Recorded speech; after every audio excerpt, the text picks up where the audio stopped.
Bon, tu te rappelles, dans une vidéo précédente, je t'avais expliqué en gros que si quelqu'un exige de toi quelque chose de totalement futile, qui lui rapporte aucun bénéfice, vraisemblablement, tu as affaire à quelqu'un qui veut que tu te soumettes à lui. Et si, quand tu refuses cette demande, le mec s'énerve et se met à t'attaquer à coups de couteau, tel une racaille à qui t'aurait refusé une cigarette, ou que le mec se met à te menacer vivement, d'éventuellement t'enfermer, te kidnapper ou te voler des sommes substantielles comme fait la police, très souvent, là clairement tu as affaire à quelqu'un qui veut te soumettre. Hein. Et c'est ce qui est en train de se passer avec les masques médicaux, ou même pas médicaux en fait, on s'en fout, tu peux mettre n'importe quel masque, ça n'a aucune importance. Ce qui compte c'est que tu sois masqué, c'est un symbole de soumission. On exige de toi que tu portes un masque pour montrer ton obéissance. Voyons un peu quelle raison il y aurait de porter un masque. Moi j'en vois deux.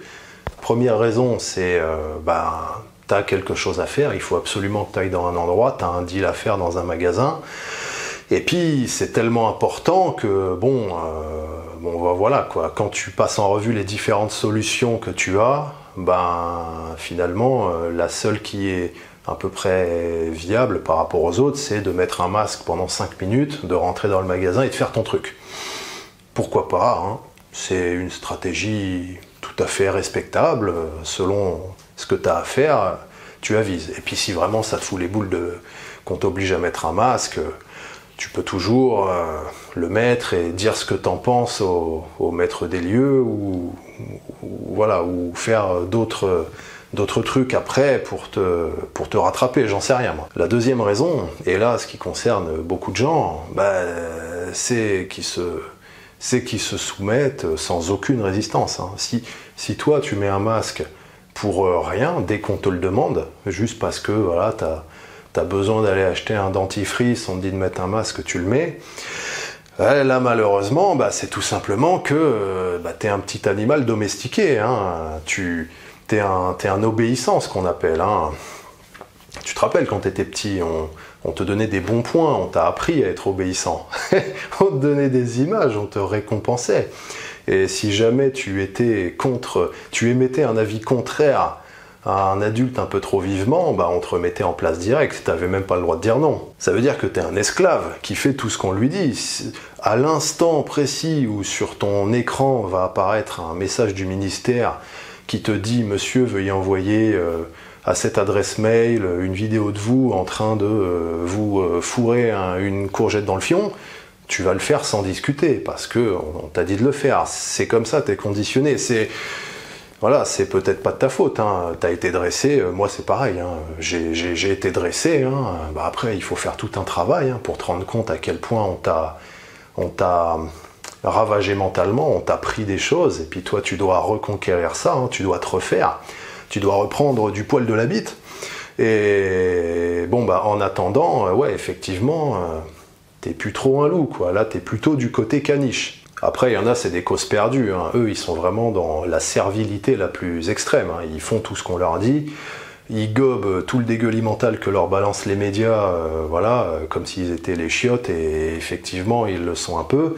Et puis après, ils redégueulent à leur tour tout ça sur leurs enfants, et ils perpétuent le cycle. Hein. Peut-être que c'est ce qu'on a fait avec toi. J'ai une bonne nouvelle. Tu peux être celui qui va casser le cycle. Si ça se trouve, depuis 4-5 générations, t'as la gerbe de la soumission qui se dégueule d'ancêtre en ancêtre et ça arrive jusqu'à toi. Toi, tu peux être celui qui arrête tout ça, quoi, et qui reprend son pouvoir. C'est cool quand même, hein, t'as cette opportunité. Ces gens-là, si ça se trouve, peut-être même qu'ils mettent des tartes dans la tronche de leur gosse dès qu'il leur dit simplement non à un ordre qu'ils viennent de recevoir. Hein.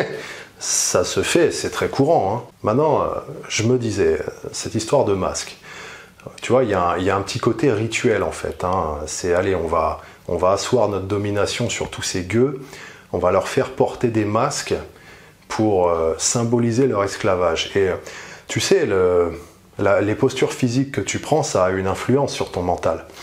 Mettons, t'as un jour où t'as pas trop la patate, t'es un peu fatigué ou quoi, ou peut-être pas fatigué physiquement, juste à la flemme, juste tu te sens pas, t'es un peu démoralisé, juste tu te relèves, c'est facile à faire ça, tu peux le faire, hein. Tu te relèves, tu bouges, tu sautilles un peu, t'envoies un cri s'il faut, hein, pour pas réveiller tes voisins, tu cries dans un coussin, moi j'en sais rien, tu te démerdes.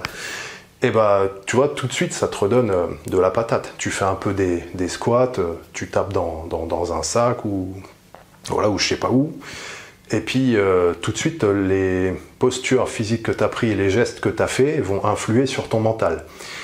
Et l'inverse est vrai aussi. Si tu prends une posture dégueulasse, que tu te recroquevilles, comme je sais pas quoi, que tu te boulifies dans un coin, bah, tu vas te sentir plus fatigué, t'auras envie de dormir, quoi. T'auras envie de rien faire, t'auras un peu plus la flemme. Il y a ce petit côté. Ça joue pas forcément toujours énormément, hein, ça dépend des moments. Faire mettre des masques à tout le monde comme ça a une influence aussi. À chaque fois que tu acceptes de te soumettre à même un ordre qui paraît un peu anodin comme ça pour la plupart des gens, et ben finalement tu te conditionnes déjà à accepter des choses complètement inacceptables, et ça a des conséquences, hein. Imagine les pauvres gars dans les transports, le mec qui doit prendre son train pour aller travailler à Paris et tout. Déjà le pauvre il a une vie de merde, et en plus on l'accable encore à lui faire mettre un masque. Et ben voilà quoi, tu vois, le mec il vit dans la pauvreté déjà, il fait pas grand chose, et en plus bon voilà, il se tape des masques en plein été au mois d'août et tout, tu vois, c'est absolument grotesque. Et c'est fait pour plomber en fait, hein. C'est fait pour te plomber mentalement en passant par un processus physique. Tu vois, c'est un peu comme tous ces mecs en Corée du Nord qu'on oblige à chialer pendant le défilé à la mort du dictateur du pays et tout. Bon bah au début peut-être les mecs ils se forcent un peu, et puis à la fin ils sont vraiment tristes, ils sont vraiment conditionnés dans le truc, et ils chialent comme des démocrates après que Trump soit élu, tu vois. Voilà, ça il y a cet effet-là avec les masques. C'est tout mon cher primate, on se retrouve plus tard, tu peux aller t'inscrire au mailing si c'est pas fait, tu recevras toutes les semaines mes rapports sur tout ce que j'ai trouvé de cool dans différents domaines, tu trouveras forcément des trucs qui t'intéresseront dans le tas, j'imagine, et à plus.